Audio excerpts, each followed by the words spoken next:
आदिदेव भगवान महादेव शिव और जगत जननी माँ जगदम्बा के चरणों में नमन करते हुए मैं संजय सनातनी आज मैं आपको बताने वाला हूँ सनातन धर्म के योद्धा बंदा सिंह बैरागी जी के जीवन के बारे में। उनके जीवन के बारे में उनका जन्म जम्मू कश्मीर के अंदर हुआ।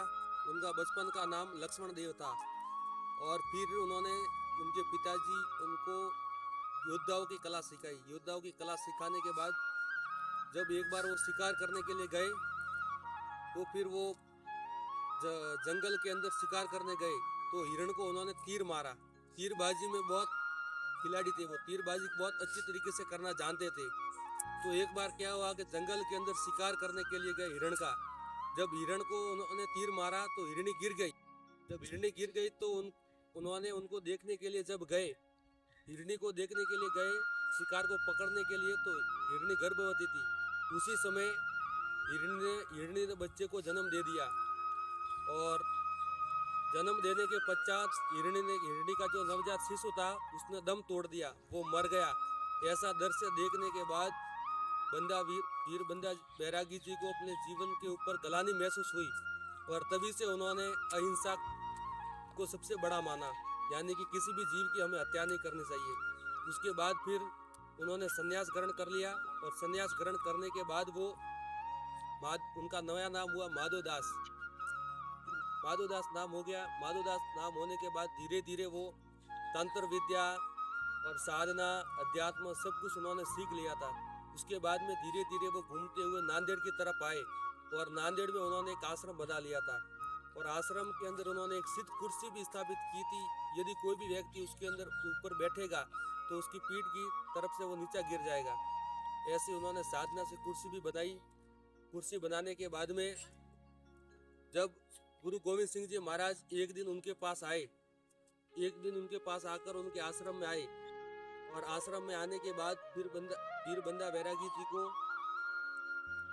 आश्रम में आने के बाद उनके साथ सैनिक भी थे, तो उन सैनिकों को भूख लगी थी।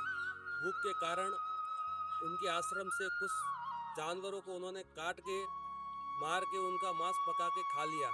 खाने के बाद फिर वीर बंदा बैरागी जी, जिनका नाम माधोदास था, वो आश्रम में आए और आने के बाद उन्होंने देखा कि गुरु गोविंद सिंह जी जो महाराज जो के 10वें गुरु है, वो कुर्सी पर बैठे हुए थे। तो उन्होंने देखा कुर्सी पर बैठे हुए, तो उनको पता चल गया था कि ये कोई साधारण व्यक्ति नहीं है, ये कोई हुतात्मा है, बड़े महापुरुष है। फिर उन्होंने कहा कि मेरे आश्रम में ये दुस्साहस किसने किया, जानवर को मारने का। फिर गुरु गोविंद सिंह जी महाराज ने कहा कि हम लोग भूखे थे और इसलिए हमने इसको मार के पका के खा लिया, क्योंकि योद्धाओं की ये प्रवृत्ति होती है कि जो जैसा मिले वैसा खा लेना चाहिए, भूखा नहीं रहना चाहिए। इसके बाद में गुरु गोविंद सिंह जी महाराज ने उनको कहा कि आप पूरी घटना बताई। उनके 4 साहिबजादे थे गुरु गोविंद सिंह जी महाराज के, जो बैटल ऑफ समकौर यानी समकौर के युद्ध में उनका बलिदान हुआ। सबसे बड़े बेटे गुरु गोविंद सिंह जी महाराज के अजीत सिंह जी और झुंझार सिंह जी, उनका बलिदान हो गया। और उनके बाद में 5 दिन के पश्चात हिंदुओं की कुछ गद्दारी के कारण उनके जो छोटे साहिबजादे थे 2, जोरावर सिंह जी और फतेह सिंह जी, को भी वजीर खान ने सर हिंद की दीवार में चिनवा दिया गया। ये सब घटना गुरु गोविंद सिंह जी महाराज ने अपने वीर बंदा सिंह बैरागी को, माधोदास को पूरा घटनाक्रम सुनाया। तो फिर उनके मन में ऐसा महसूस हुआ कि गुरु गोविंद सिंह जी महाराज अपने बेटों का पारिवारिक जो झगड़ा है वो मेरे से कहकर सुलझाना चाहते हैं या मेरे को कहकर वो करवाना चाहते हैं। फिर गुरु गोविंद सिंह जी महाराज ने कहा कि देखिए, यदि आप धर्म को नहीं बचाएंगे तो फिर आप साधना करके भी क्या फायदा, आप इतना वैराग धारण किया हुआ है, यदि धर्म ही नहीं बचेगा तो फिर आप भी नहीं बचोगे। इस तरह से गुरु गोविंद सिंह जी महाराज ने उनको जो भी अपना वक्तव्य था वो उनको माधोदास जी को दिया। देने के पश्चात वो प्रस्थान करके चले गए। चले जाने के बाद फिर वीर बंदा बैरागी जी ने पूरी रात उसका चिंतन मनन किया। उसके तत्पश्चात उन्होंने श्रीमद् भगवत गीता को पढ़ा और उसके ऊपर मनन किया, चिंतन किया। फिर उनको ऐसा महसूस हुआ कि यदि हम धर्म की रक्षा में बलिदान हो गए या धर्म की रक्षा में हम मारे गए तो सीधा स्वर्ग को प्राप्त होंगे। जैसा भी श्रीमद् भगवत गीता में कहा भी गया है कि हतो वा प्राप्त से स्वर्गम जित्वा वा भोग्य से महिम, तस्मादुत्तिष्ठ कौन्ते युद्धाय कर्त निश्चया। हे अर्जुन, हे मानव, यदि तुम धर्म युद्ध में मारे गए तो सीधा स्वर्ग में जाओगे, और यदि तुम धर्म युद्ध में विजय हुए तो सीधे पूरे संसार का उपभोग करोगे। पहले बात भगवान योगेश्वर श्री कृष्ण ने वीर गति की है। यदि आप युद्ध में जाते हैं तो आपके पास दो ही विकल्प होता है, या तो विजय या वीर गति। फिर उनके बाद उन्होंने निश्चय किया कि अब मैं योद्धा बनूंगा और पुनः गुरु गोविंद सिंह जी महाराज के जितने भी ये अत्याचार हुए इनका मैं प्रतिशोध लूंगा। फिर वो गुरु गोविंद सिंह जी महाराज के पास अपना प्रस्ताव भेजते हैं। गुरु गोविंद सिंह जी महाराज फिर उनके प्रस्ताव को स्वीकार करते हैं।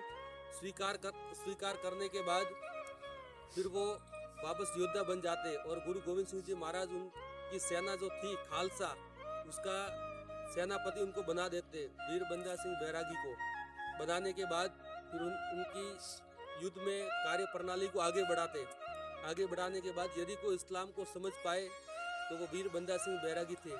उन्होंने देखा ये जो इस्लाम के ये जो अत्याचार है, ये सब जितने भी ये जो इस्लाम के मानने वाले हैं, ये सब जन्नत के लिए लड़ाई लड़ रहे हैं। तो उनको पता चला, तो फिर वीर बंदा बैरागी जी ने जहाँ पर वो हमला करते थे, मुसलमानों को मार देते थे, फिर उनके पश्चात जब वहाँ पर कब्रें होती थी, कब्रें गड़ी हुई, फिर क्या करते थे बंदा सिंह बैरागी जी उन कब्रों को खोद कर उनके अंदर सूअर गाड़ देते थे और उनकी हड्डियों को बाहर निकाल देते थे। यदि कोई इस्लाम को समझ पाए तो हमारे योद्धा थे वीर बंदा सिंह बैरागी जी, और उनके फिर कई सौ वर्षों के बाद एक और योद्धा हुए जिनका नाम वीर सावरकर जी है। फिर उनको पकड़ा गया, सर हिंद की किले के अंदर उनकी रसद सप्लाई बंद कर दी गई। बंद करने के बाद उनको पकड़ लिया गया, आत्मसमर्पण किया जब उनके पास खाने के लिए भी कुछ नहीं था, और पूरी सेना ने घेराबंदी कर ली किले की। फिर उसके बाद उन्होंने आत्मसमर्पण कर दिया मुगलों के सामने। जब मुगलों के सामने आत्मसमर्पण कर दिया तब उनके छोटे जो बच्चे थे उनको लाया सामने लाकर उनको कहा कि आप बेटे का कलेजा निकालो और उसको मारो। तब बंदा सिंह बैरागी जी ने कहा कि ये काम हम नहीं करते, हम वीर है, हम महिलाओं के ऊपर और बच्चों के ऊपर कभी अत्याचार नहीं करते। फिर उन मुसलमानों ने छोटे बच्चे का कलेजा काट कर वीर बंदा सिंह बैरागी जी के मुंह में ठूसा गया, और उनकी एक एक बोटी को काट के उनकी हड्डियों को तोड़ा गया। इतना अनुपम बलिदान दिया उन्होंने धर्म के लिए। और आज हम हिंदू ऐसे योद्धाओं का उनको सम्मान तो दूर, हम उनको याद तक नहीं करते। ऐसे योद्धाओं को हम याद नहीं करेंगे तो निश्चित ही हमारा विनाश हो जाएगा। हम ऐसे योद्धाओं को याद करते रहें और इसकी कहानी सभी को बताते रहे। हमारे परिवार में जितने भी लोग हैं उन सबको हम बताते रहे। तो ऐसे धर्म योद्धा हुतात्मा वो हम सभी जाने, उनके जीवन चरित्र को पढ़े और लोगों को भी समझाए।